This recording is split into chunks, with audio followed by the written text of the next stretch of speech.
Lucky65 V2. This keyboard has been commented on every single video I have posted this year. Especially my guy, G242. He has commented on every single video in the past 6 months. Please review the Lucky65 V2. And if you guys have seen me review a budget board, you guys know I get them at the lowest possible price. But this time around, instead of ordering it and getting shipped to me, I will be going all the way to China and have it shipped to my hotel. Zero delivery fee and cheaper prices. So let's start with the price. So the Lucky65 starts at $49, but I got it at $19. And that's because I signed up for Revolut and got a $30 cashback. So if you want to save some money while buying keyboards, make sure to sign up for Revolut using my link in the description or scan the QR code to get that $30 cashback. With that $30, you could even just get switches for the whole bill. And of course, I didn't come all the way to Guangzhou just to buy a single keyboard. I'm actually here for something really special. I'm meeting a manufacturer which is working on the next keyboard case which I'm about to release. So do stay tuned for that. I'm really excited for that. But while I'm here in Guangzhou, Revolut has been amazing to use. Creating a Revolut account takes just a few minutes. And while Revolut provides instant virtual cards that can be loaded into your Google or Apple Pay, you should definitely consider ordering a physical card. You can get a metal card and fully customize it with stickers, text, or emojis. But if you're feeling artistic, just do a freehand sketch like me. It's nice, right? Now, Revolut is extremely helpful, especially if you're traveling to China soon. You can now exchange Chinese yuan in-app and 30 plus other currencies, including Singaporean favorites like Thai baht, Korean won, and Japanese yen at great rates too. It's 2025. It's a modern world where most shops are cashless, and it's also much safer this way without carrying a huge amount of cash with you. It just gives you a better peace of mind to enjoy your vacation. There are a ton more features and benefits to signing up for a Revolut account, so do check it out. And remember, if you are using my link, you will get a $30 cashback. Now let's go back to the video. So we are back home and I am so ready to look at the Lucky65. I'm going to do this a little differently. I'm going to try to do it a little more casually, not so much more of a review. I think you guys are more interested in my reaction to the board, but of course I'll still give my thoughts and somewhat give a review to the Lucky65 V2. So first thing, instruction manual, pretty standard. We also have our first box of accessories, our only box of accessories. With our keycap and switch puller and our USB-C cable, not braided, it's the usual quality. But now, for the keyboard itself, I don't even remember what color I got. Ooh, okay, first impression, it's way heavier than I thought. But it is a Lucky65. I did review the first one and I did enjoy it a lot. So I'm pretty sure this is an upgraded version since V2. New features, probably new everything. But in terms of quality, for the price I paid, $19, or I think for reference we should say $39, $49. This is pretty impressive so far. The side profile is really nice. I do enjoy this side profile a lot. It's just not a normal rectangle, you know? It has some sort of a shape to it. It overlaps the top and bottom case.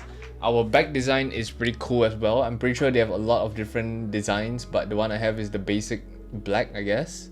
And of course, we have a nice little clover badge at the back, which I am guessing comes off. Yep.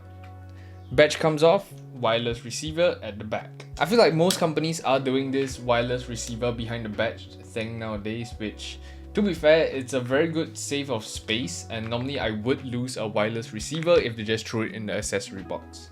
The back design is honestly really cool. This sort of a like leather stony pattern thing. I do like it a lot. And the contrast to the silver makes it look really nice. Something I don't really mention much in videos is bezels. What I do always notice, for my personal boards at least, I do prefer bezels that are a little thicker. These bezels, I would say, are still pretty thin, but aside from that, I think this overall shape is still better than most of the boards in the market right now. And after seeing this, I can see why you guys are comparing it to the Zen 65. I think before we even get into how it sounds, let's just dive straight into what's inside this board. So for keycaps, I think we're looking at double shot PPT keycaps. They feel pretty nice in quality. They don't feel rough. They don't feel sticky. It's good. And for switches, I don't remember which option I picked, but I'm pretty sure there are many options and this is the one I have. They do feel pretty nice, very poppy, talky sound profile. Definitely leans towards the deeper side, but they do feel a little scratchy.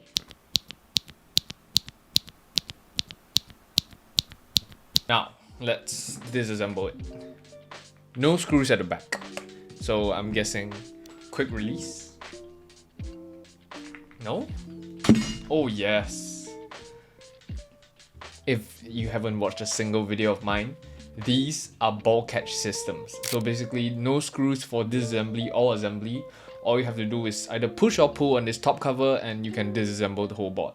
One of the best features that has ever been created for the keyboards. Now, do I think there's a magnetic daughter board? If I had to place my bet, I would say no, because I don't think it's within budget, but yeah, I was right. There is a cable. I guess that's something different from Zen 65. Zen 65 has magnetic daughter board. Alright, let's take everything apart. Alright, so it took me, I think, about like 10 minutes, maybe 5 minutes, I can't even tell. I am pretty experienced at removing keycaps and switches, but I'm done. So let's take a look at what's inside. Let's start with foam. We have the standard set of foam. We have a plate foam. We have our PE foam,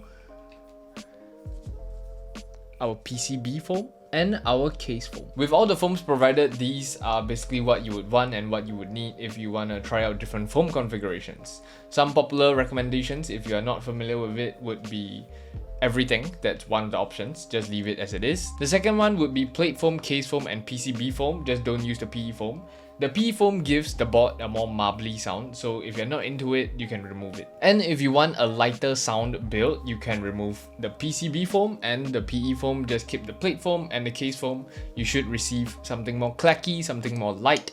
But I think for Lucky65 V2, you should stick to the 3 foams at least. For our plate, we're looking at an FR4 plate with plate mounted stabilizers, and they are pre-looped pretty well. I feel like plate choice is definitely something of a personal preference, but for me, I do prefer an FR4 plate. FR4 plate usually tends to be a little louder compared to the PC plate.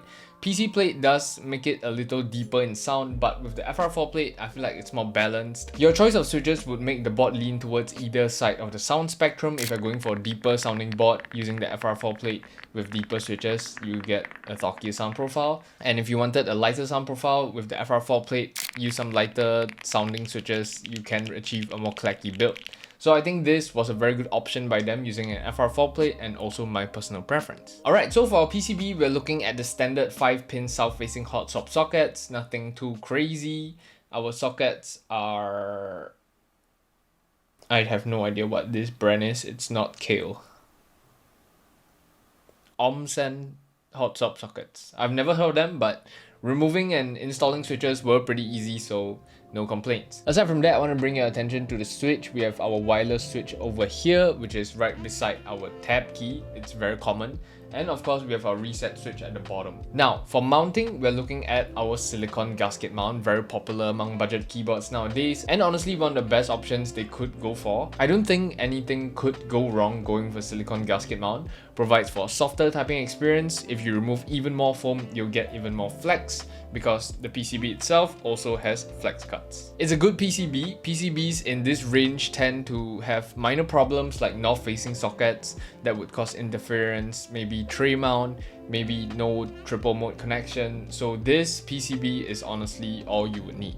The only thing I'm not sure about is whether it has VR or not, so I'm not sure which software they would want you to use, but I think it's pretty good at this price. Now for our case itself, the front cover doesn't have anything too special. Aside from the ball catch structure, it's just a simple top frame.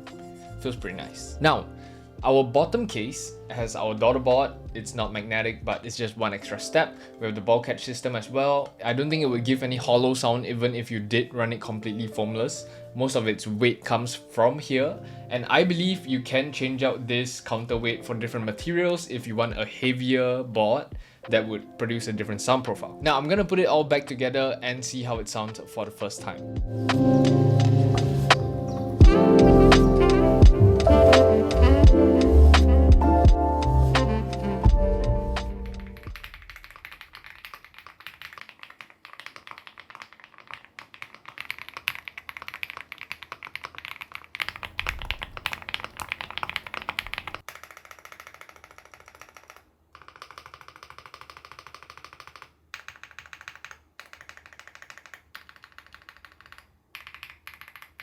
So this has been the Lucky65 V2. I have finally reviewed it. You guys can stop commenting down below. Please review Lucky65 V2.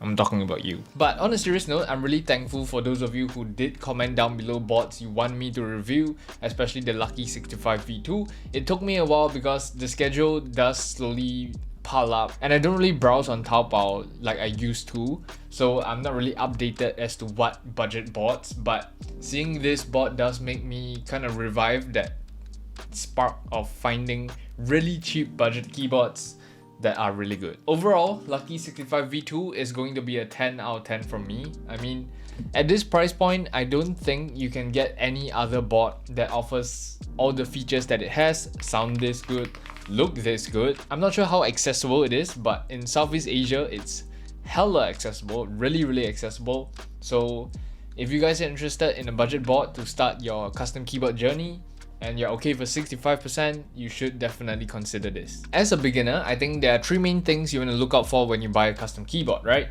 First of all, it's looks, and just based off the keycaps, you can change that out anytime for like $20-$30. But the case itself is something you would want to consider. Maybe consider getting something more neutral, black, white, silver. These are all very common colors that would match really nicely with any color, any setup. And on the back, you can also get different colors of this, different materials of this. So in terms of aesthetics, I think this should cover everything you would want. Now, in terms of features, I think it does provide everything you would need. Even in the future, when you want to upgrade your switches, you want to try out different sound profiles. It has foam, it has ball catch system, hot swap sockets. So everything you would want to upgrade is just there for you when you want to. But just as it is, I feel like it's okay too. And last but not least, sound. The sound of it by itself, just right out of the box, I think it's pretty impressive. It's just like most of the AL65, I would say it's a notch higher than F75 Ayula. Aluminum cases really do make a difference in sound profile, and it does. So if you have extra budget, you don't need extra budget. It's the same price as an F75. The stabilizers are one of the really important things that make a keyboard sound good, and they did it great. Now, before I end this video off, I did want to say, if you guys want me to do the thockiest keyboard build for 2025, I was thinking of using this kit. If you guys are interested in that, do comment down below, or maybe any other keyboard kits that are similar, that are budget, that you think would match the thockiest keyboard video that I do yearly.